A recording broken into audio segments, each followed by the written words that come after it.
వాయువ్య పాకిస్తాన్లోని ఖైబర్ పఖ్తుంఖ్వా ప్రావిన్స్లోని తాలిబాన్ స్కూల్లోని మసీదులో బాంబు పేలుడు జరిగింది. ఈ బాంబు పేలుడు వల్ల మసీదులో ప్రార్థనలు చేస్తున్న 5గురు మృతి చెందారు. 20 మందికి పైగా తీవ్రంగా గాయపడినట్లు పోలీసులు తెలిపారు. రంజాన్ మాసం ముందు ఈ బాంబు పేలుడు జరగడంపై ఖైబర్ పఖ్తుంఖ్వా ప్రావిన్స్లోని పోలీసులు దృష్టి సారించారు. ఈ ప్రమాదంలో గాయపడిన వారిని చికిత్స కోసం ఆసుపత్రికి తరలించామని పోలీసులు తెలిపారు. ఈ ఘటనపై ఆఫ్ఘనిస్తాన్తో సంబంధం ఉన్న తాలిబాన్ ఏ గ్రూపు కూడా దాడికి పాల్పడినట్టు వెల్లడించలేదని పాక్ మీడియా తెలిపింది.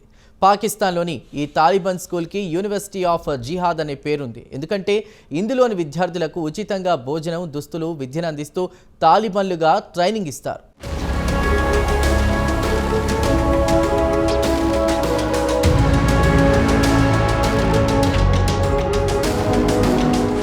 వాయువ్య పాకిస్తాన్లోని తాలిబాన్ సెమినరీలోని మసీదులో శక్తివంతమైన బాంబు పేలింది.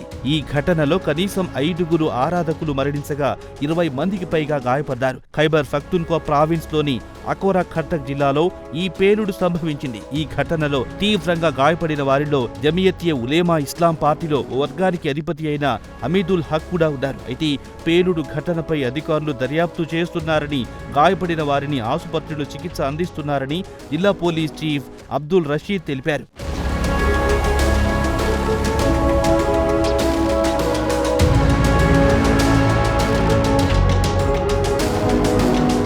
పాకిస్తాన్ జాతీయ అసెంబ్లీ మాజీ సభ్యుడు మౌలానా హమీదుల్ హక్ హక్కానీని లక్ష్యంగా చేసుకుని ఈ దాడి జరిగినట్టు అధికారులు భావిస్తున్నారు. అయితే హమీదుల్ హక్ అనుచరులు శాంతియుతంగా ఉండాలని ఆయన కుటుంబం విజ్ఞప్తి చేసింది.